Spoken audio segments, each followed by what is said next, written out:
ए very good morning students, सुप्रभात दोस्तों। Welcome to Needy Classes. तो नीडी क्लासेस का 67th BPSC crash course series चल रहा है। 45 दिनों का ये क्रैश कोर्स सीरीज है। इसमें 100% सिलेबस कंप्लीट कराया जाएगा बीपीएससी का आप लोगों को। और इसमें एक टॉपिक वाइज प्लान दिया गया है। इसका पीडीएफ डिस्क्रिप्शन बॉक्स में है, उसको डाउनलोड कर लें। उस प्लान में 45 दिनों में डेट वाइज हर सब्जेक्ट के लिए एक डेट अलॉट किया गया है और उस दिन वीडियो डाले जा रहे हैं नीडी क्लासेस की तरफ से, और आप उस वीडियो को देखिए और देखते जाइए। 45 दिनों के बाद आपका पूरा सिलेबस कंप्लीट हो जाएगा। तो हिस्ट्री के वीडियो जो है वो डाले जा चुके हैं, आप उन वीडियोस को देखिए। वीडियो पसंद आए तो उसको लाइक कीजिए और शेयर कीजिए अपने दोस्तों के साथ। बिल्कुल फ्री इनिशिएटिव है नीडी क्लासेस का। ज़्यादा से ज़्यादा लोगों के साथ शेयर कीजिए ताकि ज़्यादा से ज़्यादा लोग लाभ उठा सके इसका। और सबसे पहले आप लोग नीडी क्लासेस के चैनल को सब्सक्राइब कर लें, क्योंकि और बेल आइकन को दबा दें, क्योंकि वीडियो लगातार आएंगे और आपको वीडियो का नोटिफिकेशन तुरंत पता चल जाएगा अगर आप लोग नोटिफिकेशन आपको मिलेगा। इसके लिए अगर आप लोग बेल आइकन दबाए रहेंगे और चैनल को सब्सक्राइब किए रहेंगे तो आपको वीडियोज तुरंत मिल जाएगा और आप वीडियोज को मिस नहीं करेंगे। तो आइए, नीडी क्लासेज में ये अभी हमारा लूसेंट का सीरीज चल रहा है, बायोलॉजी का सीरीज है। लूसेंट साइंस में बायोलॉजी का सीरीज है और इसमें आज हम लोग पारिस्थितिकी से स्टार्ट करेंगे। ठीक है, तो पारिस्थितिकी से हम लोग स्टार्ट करते हैं। पारिस्थितिकी क्या है? जीव विज्ञान की उस शाखा को जिसके अंतर्गत जीवधारियों और उनके वातावरण के पारस्परिक संबंधों का अध्ययन करते हैं उसे पारिस्थितिकी कहते हैं। तो जीव विज्ञान ये बायोलॉजी की शाखा है और जिसके अंतर्गत जीवधारियों और उनके वातावरण के पारस्परिक संबंधों, मतलब क्या है? कोई भी जीवधारी है और उसके चारों तरफ इन्वायरमेंट के बीच के जो भी संबंध है, जो भी इंटरेक्शन है, किसी भी जीव और उसके इन्वायरमेंट के बीच के इंटरेक्शन को हम लोग पारिस्थितिकी कहते हैं। ठीक है, एक निश्चित भौगोलिक क्षेत्र या वास स्थान में निवास करने वाली विभिन्न समशिष्टियों माने विभिन्न पॉपुलेशन को जैविक समुदाय बायोटिक कम्युनिटी कहते हैं। तो बायोटिक कम्युनिटी एक नया टर्म है। क्या है? कोई भी एक क्षेत्र है, भौगोलिक क्षेत्र, उसमें जो कोई भी पॉपुलेशन रहता है किसी भी जीव का। तो पॉपुलेशन पहले क्या होता है ये भी हम लोग जान लेते हैं। जीव है, अब एक ही प्रकार के जीव हैं तो वो जीव की प्रजाति कहलाती है, स्पीसीज। तो बहुत प्रकार के जीव की प्रजाति कहीं अगर रहती है तो वो पॉपुलेशन कहलाती है। और अगर वो किसी भी एक भौगोलिक क्षेत्र में अगर जितने भी पॉपुलेशन हैं उसको अगर हम लोग काउंट कर लें तो वो मिलके एक बायोटिक कम्युनिटी का निर्माण करती है। क्या? जैविक समुदाय का निर्माण करती है। तो कैसे कहेंगे हम लोग? स्पीसीज मिलके क्या बनाएगा? पॉपुलेशन। और पॉपुलेशन मिलके क्या बनाएगा? कम्युनिटी। ठीक है, तो प्रजाति मिलके क्या बनाएगा? समशिष्टि। और समशिष्टि मिलके क्या बनाएगा? समुदाय। ठीक है, रचना एवं कार्य की दृष्टि से विभिन्न जीवों और वातावरण की मिलीजुली इकाई को पारिस्थितिक तंत्र कहते हैं। तो रचना एवं कार्य की दृष्टि से विभिन्न जीव हैं और वातावरण, तो जीव और वातावरण में जो भी आपस में संबंध है, परस्पर जो संबंध बनता है वो इकोसिस्टम कहलाता है। इतना आप समझ जाइए। इकोसिस्टम क्या है? तो जीव और उसका वातावरण, उसके बीच में पारस्परिक संबंध है। कैसे? जीव वातावरण पर डिपेंड करता है। उसको अगर ऑक्सीजन चाहिए, उसको अगर खाना चाहिए, उसको निवास चाहिए तो वातावरण से वो लेगा, और वातावरण भी जीव से प्रभावित होगा। कैसे?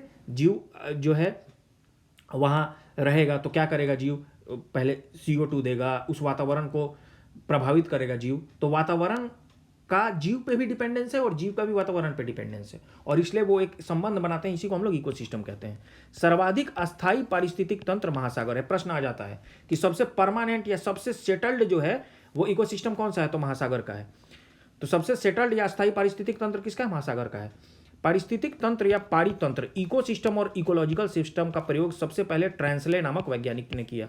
प्रश्न पूछ देता है, इंपॉर्टेंट है बहुत, कि इकोसिस्टम किसने सबसे पहले प्रयोग किया था? तो टेंसले ने। ठीक है, इंपॉर्टेंट है ये। आगे बढ़ते हैं हम लोग।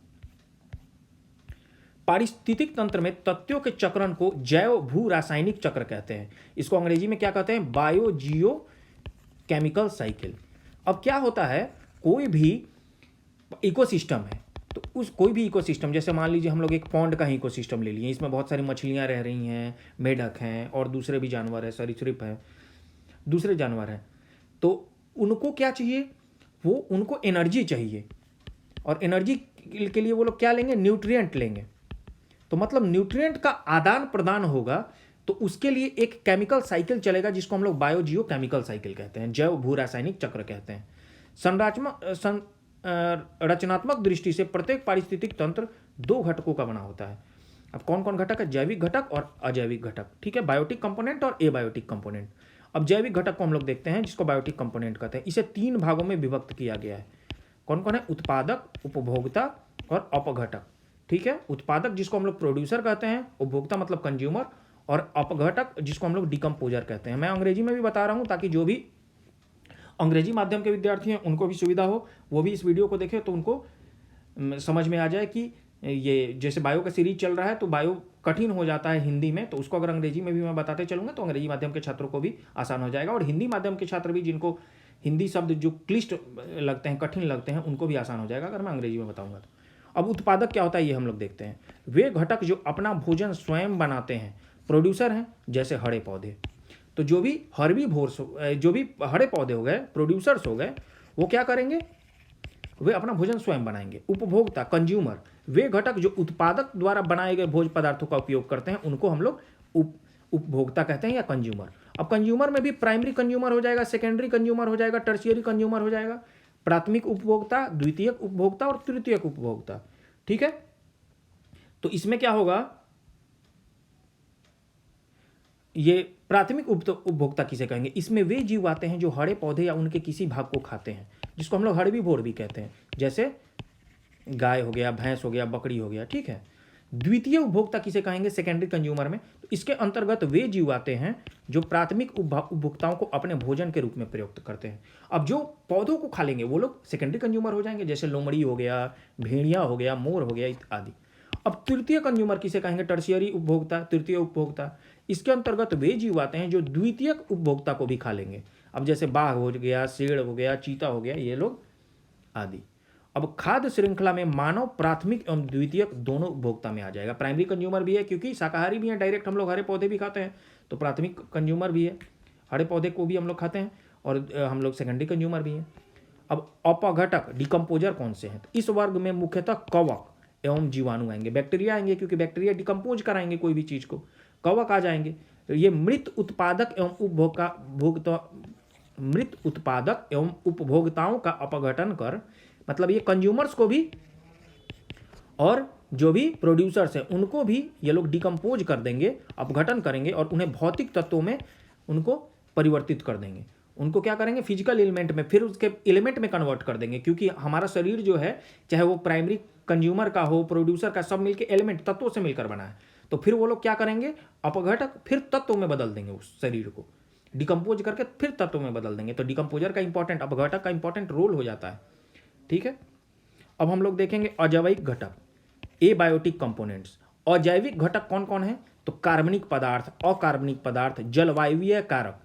अब देखिए, एबायोटिक मतलब जो भी जीवित नहीं है वो एबायोटिक है, जैसे जल हो गया, प्रकाश, ताप, वायु, आर्द्रता, मृदा एवं खनिज तत्व, वाटर हो गया, सनलाइट हो गया, टेम्परेचर हो गया, एयर हो गया, ह्यूमिडिटी हो गया, सॉइल हो गया, एंड मिनरल्स हो गए। तो ये सब क्या हो गया, आपका एबायोटिक कंपोनेंट्स हो गए। एक मनुष्य के जीवन को पूर्ण रूप से धारणीय करने के लिए आवश्यक न्यूनतम भूमि को पारिस्थितिकीय पदचाप कहते हैं। मतलब यहाँ इकोलॉजिकल फुटप्रिंट के बारे में बात कर रहा है।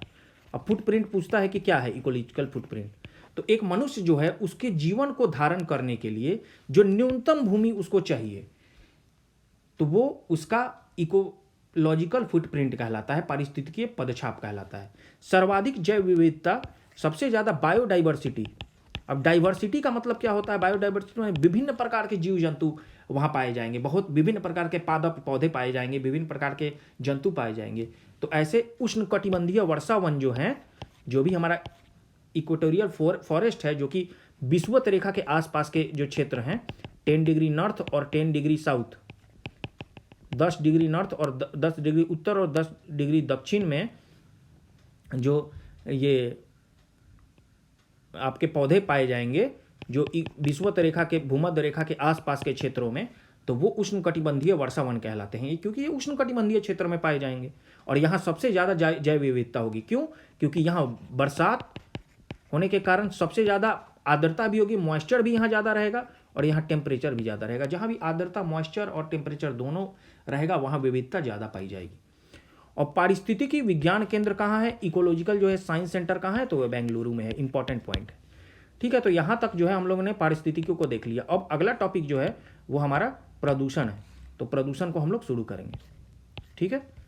वायु, जल या भूमि अर्थात पर्यावरण के भौतिक, रासायनिक या जैविक गुणों में होने वाले ऐसे अनचाहे परिवर्तन, ऐसे परिवर्तन जिसको हम लोग चाहे नहीं लेकिन वो अनचाहे हैं, मतलब हम चाह नहीं रहे हैं लेकिन हो जा रहा है परिवर्तन, जो मनुष्य एवं अन्य जीवधारियों, उनकी जीवन परिस्थितियों, औद्योगिक प्रक्रियाओं एवं सांस्कृतिक उपलब्धियों के लिए हानिकारक है, वह प्रदूषण कहलाते हैं। मतलब जो भी भौतिक परिवर्तन कोई भी हो, फिजिकल परिवर्तन, रासायनिक परिवर्तन हो या कोई भी बायोलॉजिकल परिवर्तन हो, जो कि हम चाहें ना, अनचाहे परिवर्तन हो जाए, और जो कि हमारे इंडस्ट्रियल जो है लाइफ के लिए, जो भी हमारे लिविंग लाइफ के लिए, जो भी हमारे कल्चरल लाइफ के लिए हानिकारक है, जैसे हमारा मान लीजिए कल्चरल लाइफ के लिए भी हानिकारक कोई चीज़ है, वो भी प्रदूषण है, तो वो प्रदूषण कहलाते हैं। अब प्रदूषण मुख्यतः निम्नलिखित प्रकार के होते हैं, कौन कौन से? वायु प्रदूषण, जल प्रदूषण, ध्वनि प्रदूषण और मृदा प्रदूषण। नाभिकीय प्रदूषण जो न्यूक्लियर, ठीक है, तो जो भी न्यूक्लियर पॉल्यूशन हो गए, सॉइल पॉल्यूशन हो गया, नॉइज पॉल्यूशन हो गया, वाटर पॉल्यूशन हो गया, एयर पॉल्यूशन हो गया, तो ये सब विभिन्न प्रकार के पॉल्यूशन है। वायु प्रदूषण है, जल प्रदूषण, ध्वनि प्रदूषण, मृदा प्रदूषण और नाभिकीय प्रदूषण। अब हम लोग एक एक करके सबको देखते जाएंगे। सबसे पहला है वायु प्रदूषण। जब प्रदूषण वायुमंडल में उपस्थित होता है और वायुमंडल के अवयवों की अनुकूलतम मात्रा में परिवर्तन आ जाता है, मतलब जितने रहने चाहिए अनुकूल मात्रा में, उससे अगर परिवर्तन आ जाए वायुमंडल में, जो भी विद्यमान, जो भी तत्व हैं, जो भी एलिमेंट्स हैं, जो भी अवयव हैं, तो वो प्रदूषण कहलाता है। तब इसे वायु प्रदूषण कहते हैं। वायु प्रदूषण के संदर्भ में पीएम का तात्पर्य क्या होता है? पीएम आप लोग हर जगह देखेंगे, आजकल दिल्ली का पीएम दिखाता है कि पीएम जो है ज़्यादा 10.5 2.5 पीएम, तो आखिर ये है क्या? तो पीएम का मतलब होता है पार्टिकुलेट मैटर, ठीक है, कणिकीय पदार्थ। और एसपीएम का मतलब होता है निलंबित कणकीय पदार्थ, जिसको सस्पेंडेड पार्टिकुलेट मैटर कहते हैं। सस्पेंडेड का मतलब क्या है कि ये वातावरण में तैरते रहते हैं, सस्पेंडेड है, लटके हुए हैं, ठीक है, तो ये निलंबित हैं कणकीय पदार्थ। अब प्रमुख वायु प्रदूषक कौन कौन से हम लोग देख लेंगे। तो कार्बन मोनोऑक्साइड हो गया, जिसको CO से हम लोग लिखते हैं। सल्फर डाइऑक्साइड SO2 से लिखते हैं। Hydrogen sulphide H2S, hydrogen fluoride HF, nitrogen के ऑक्साइड, अब दो है NO और NO2, नाइट्रोजन डाइऑक्साइड और नाइट्रस ऑक्साइड। हाइड्रोकार्बन्स जितने भी है हाइड्रोकार्बन, जैसे मीथेन हो गया CH4, ब्यूटेन हो गया C2H6, ठीक है, प्रोपेन हो गया C3H8, ये हाइड्रोकार्बन्स है, ठीक है, अल्केन्स में हैं ये लोग।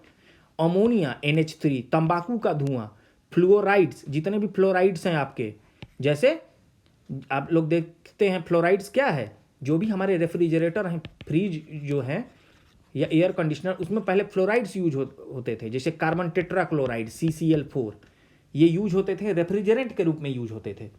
तो ये फ्लोराइड्स हो गए, धूल हो गए। अब ये लोग क्या कराते हैं एक्चुअल में? ये लोग ग्रीन हाउस इफेक्ट को बढ़ावा देते हैं और ओजोन डिप्लीशन भी कराते हैं। ओजोन की जो परत है उसका क्षरण करते हैं ये लोग, तो इसलिए ये भी वायु प्रदूषक हो गए। धूल हो गए, धुएं के कण हो गए, एरोसोल्स। एरोसोल्स ऐसे पार्टिकल्स को कहते हैं जो हवा में तैरते रहते हैं, जो एयर में सस्पेंडेड पार्टिकल्स होते हैं, उनको एरोसोल्स बोलते हैं, सॉलिड पार्टिकल्स को, ठीक है। तो ये सब इत्यादि जो है वो प्रमुख वायु प्रदूषक है। आइए आगे देखते हैं हम लोग। वायु प्रदूषक एस्बेस्टॉस, धूल। अब एस्बेस्टस जो हम लोग देखते हैं, एस्बेस्टस आप लोग देखते हो घर में, एस्बेस्टस के जो सीमेंट के एस्बेस्टस होते हैं, तो जो सीट, एस्बेस्टस का सीट आप लोग देखते हैं, वो एक पदार्थ से बना होता है जिसको एस्बेस्टस बोलते हैं। तो ये इसका जो धूल है, इससे फेफड़े को, सीसा जो होता है जिसको हम लोग लेड बोलते हैं, उससे उदर को मतलब पेट को, और पारा जिसको मरकरी बोलते हैं रक्त धाराओं को, ब्लड को, एवं कार्बन मोनोऑक्साइड जो CO है उससे मस्तिष्क को प्रभावित करता है, मस्तिष्क रोग हो जाता है इससे, ठीक है। Sulphur dioxide, sulphur trioxide, nitrogen oxide वातावरणीय जल के साथ क्रिया करके सल्फ्यूरिक एसिड, सल्फ्यूरिक एसिड एक क्या है, घातक एसिड है ये। तो ये लोग जो हैं वातावरणीय जल, जो भी रेन वाटर है, जो भी वर्षा का जल है, उससे ये रिएक्शन करते हैं, अभिक्रिया करके, और ये लोग क्या करते हैं, सल्फ्यूरिक एसिड बना लेते हैं, या सल्फ्यूरस एसिड बना लेते हैं, नाइट्रिक एसिड बना लेते हैं, और ये वर्षा जल के साथ ये अम्ल पृथ्वी पर आ जाते हैं, और इससे ही अम्ल वर्षा, जिसको हम लोग एसिड रेन कहते हैं। प्रकाश रासायनिक धुआं के लिए ब्राउन एयर शब्द का प्रयोग किया गया है, ठीक है। ब्राउन एयर शब्द का जो भी आप लोग फोटोकेमिकल स्मॉग जो को हम लोग बोलते हैं, ये प्रकाश रासायनिक धुआं, तो इसके लिए ब्राउन एयर बोलते हैं। क्यों? क्योंकि जहाँ भी ये रहेगा फोटोकेमिकल स्मॉग, पहले लंदन में पाया जाता था, आजकल दिल्ली के शहर में, आप दिल्ली शहर में जब भी ठंड का मौसम होगा, आप लोग पूरा देखेंगे कि एक घना कोहरा छाया हुआ है, वो क्या है, फोटोकेमिकल स्मॉग है, ठीक है। अब इम्फाइजेमा, वात स्फीति, वायु प्रदूषण से होने वाला एक खतरनाक रोग है जो फेफड़े को प्रभावित करती है। प्रश्न आ जाएगा कि इम्फाइजेमा क्या है, तो एक रोग है जिसमें फेफड़े हमारी प्रभावित हो जाती है। और पर्यावरण संस्थान क्या है, इससे भी प्रश्न आ जाते हैं। कौन कौन पर्यावरण संस्थान कहाँ कहाँ है, एक बार देख लेते हैं इसको। केंद्रीय प्रदूषण नियंत्रक बोर्ड, ये नई दिल्ली में है। केंद्रीय चिड़ियाघर प्राधिकरण नई दिल्ली में है। जीबी पंत हिमालय पर्यावरण एवं विकास संस्थान अल्मोड़ा में है। भारतीय वन अनुसंधान एवं शिक्षण परिषद देहरादून में है। भारतीय वन प्रबंधन संस्थान भोपाल में है। वन आनुवंशिकी तथा वृक्ष प्रजनन संस्थान कोयम्बटूर में है। वन उत्पादकता केंद्र रांची में है। राष्ट्रीय विज्ञान औद्योगिकी संस्थान फरीदाबाद में है। भारतीय वनस्पतिक सर्वेक्षण कोलकाता में है। और भारतीय प्राणी विज्ञान सर्वेक्षण कोलकाता में। अब नोट क्या दे रहा है, विश्व पर्यावरण दिवस 5 जून को मनाया जाता है। जो वर्ल्ड इन्वायरमेंट डे है वो हमारा 5 जून को मनाया जाता है। और प्रथम विश्व पर्यावरण दिवस 1973 ईस्वी में मनाया गया था। पैन क्या है, इसको हम लोग बोलते हैं पेरीएक्सीटिल नाइट्रेट बोलते हैं, ठीक है। तो जो पैन है पेरीएक्सीटिल नाइट्रेट जिसको हम लोग कहते हैं, एक गौण प्रदूषक है, मतलब दिखाई नहीं देगा लेकिन ये गौण प्रदूषक है, ठीक है, जिसको हम लोग पैन बोलेंगे, पेरॉक्सीटिल नाइट्रेट बोलते हैं। 3 दिसंबर 1984 ईस्वी को भोपाल की यूनियन कार्बाइड फैक्ट्री, ये बहुत इंपॉर्टेंट है, बार बार पूछा हुआ प्रश्न है कि यूनियन कार्बाइड फैक्ट्री जो उर्वरक बनाती थी में मिथाइल आइसोसाइनाइड MIC या कहीं कहीं मिथाइल आइसोसाइनेट भी देगा के कारण, तो पूछ देता है कि किसके कारण दुर्घटना हुई या गैस जो लीक हुई उसका नाम क्या था, तो MIC नाम था, मिथाइल आइसोसाइनाइड कहिए, मिथाइल आइसोसाइनेट कहिए। और किस दिन ये घटना हुई, 3 दिसंबर 1984 को। कहाँ हुई, भोपाल में। किस फैक्ट्री में, यूनियन कार्बाइड फैक्ट्री में। अब हम लोग जल प्रदूषण को देखेंगे, वाटर पॉल्यूशन को। जल से अवांछनीय कारकों या पदार्थों के जुड़ जाने को जल प्रदूषण कहते हैं। पृथ्वी पर उपलब्ध जल की मात्रा का केवल 2.5 से 3% ही स्वच्छ जल है जो हमारे उपयोग योग्य है। तो बहुत इंपॉर्टेंट है, जल तो बहुत है हमारे धरती पर, लेकिन उसका केवल 2.5 से 3% ही स्वच्छ है।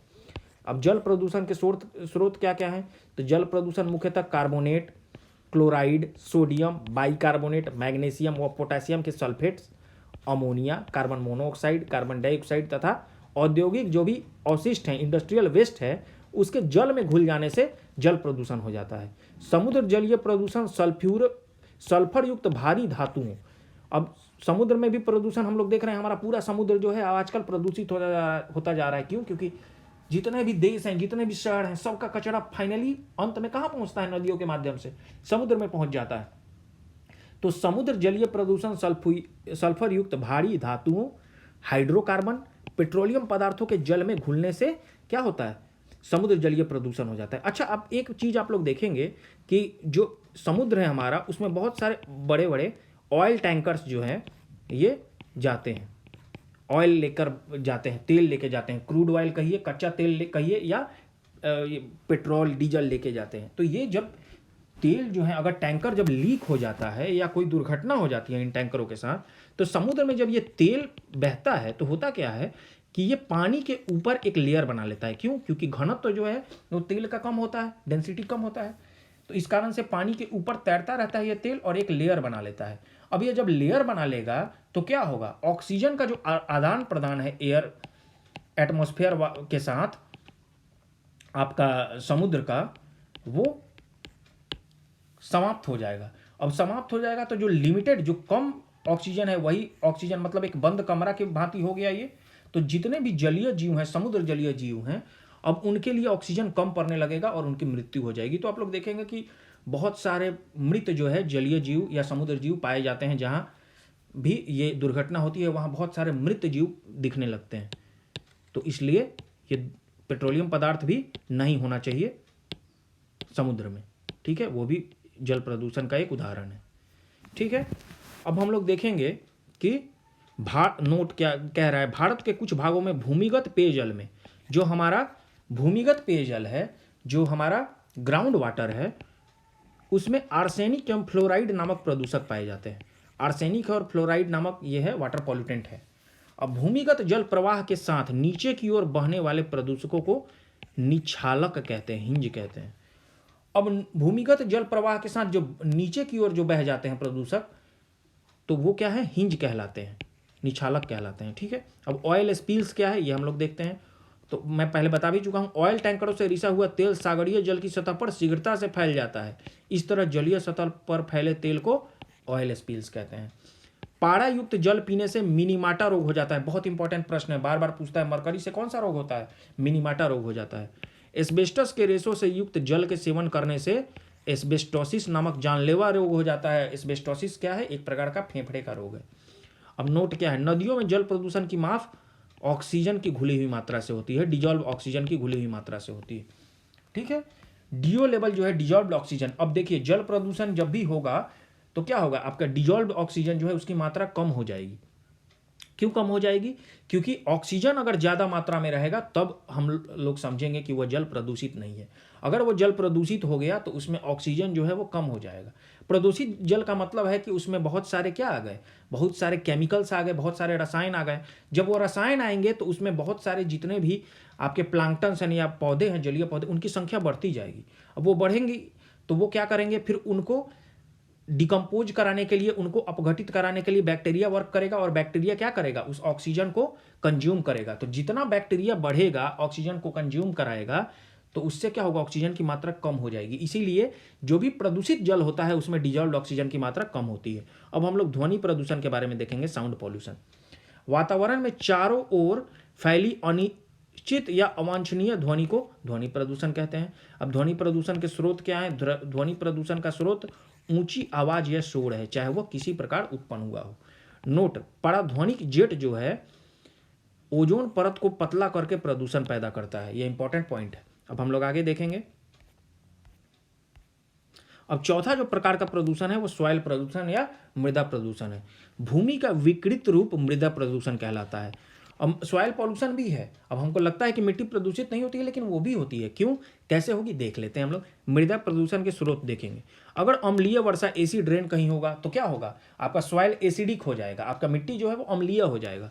खानों से प्राप्त जल, जो भी खान है, माइंस है, उससे प्राप्त अगर कोई जल हो गया तो उसमें बहुत सारे मिनरल्स मिले हुए होंगे, ऐसे मिनरल्स जो कि सॉइल को, मृदा को प्रदूषित करेंगे। आर्सेनिक होगा उसमें, कैडमियम हो सकता है, मरकरी हो सकता है, न्यूक्लियर वेस्ट उसमें हो सकता है। उर्वरक जिसको हम लोग क्या बोलते हैं, फर्टिलाइजर्स या कीटनाशक जिसको हम लोग पेस्टिसाइड्स बोलते हैं, अगर उसका अत्यधिक प्रयोग किया जाए तब भी जो है हमारा मिट्टी प्रदूषित हो जाएगा। कूड़ा करकट अगर चला जाए, औद्योगिक अपशिष्ट, इंडस्ट्रियल वेस्ट अगर चला जाए, खुले खेतों में अगर मल विसर्जन किया जाए तो इससे मृदा जो है वो प्रदूषित हो जाती है। अब हम लोग न्यूक्लियर पॉल्यूशन के बारे में देखेंगे, पांचवा।